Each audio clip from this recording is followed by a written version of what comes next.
എങ്ങനെയാണ് പോത്ത് മോട്ടറിൻ്റെ കണക്ഷൻ കൊടുക്കുന്നതെന്ന് നോക്കാം.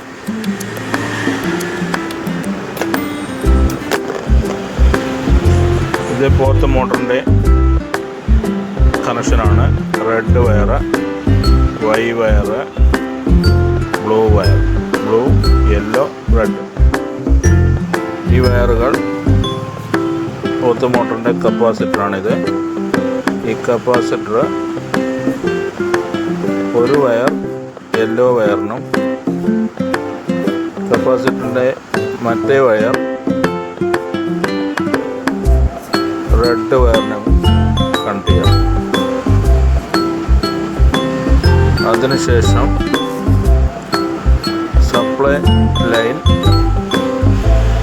റെഡ് വയറിനും കപ്പാസിറ്ററിനും കണക്ട് ചെയ്ത പോയിന്റിൽ കണക്ട് ചെയ്യാം. അടുത്ത ന്യൂട്രൽ ലൈൻ നേരെ ബ്ലൂ വയറിൽ കണക്ട് ചെയ്യാം. അതായത് യെല്ലോ വയറിനും റെഡ് വയറിനുമാണ് കപ്പാസിറ്റർ കണക്ട് ചെയ്യേണ്ടത്. ലൈൻ ഡയറക്റ്റ് കപ്പാസിറ്റർ റെഡിന് ജോയിൻറ്റ് ചെയ്യും. ഇത്രയും ചെയ്ത് കഴിഞ്ഞാൽ പോത്ത് മോട്ടറിൻ്റെ കണക്ഷൻ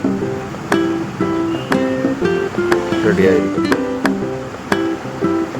ചില കമ്പനിയുടെ റെഡ്, യെല്ലോ, ബ്ലൂ വയർ വ്യത്യാസമുണ്ടാവും. ചില കമ്പനികളിൽ മാത്രമേ അങ്ങനെ വ്യത്യാസം വരൂ.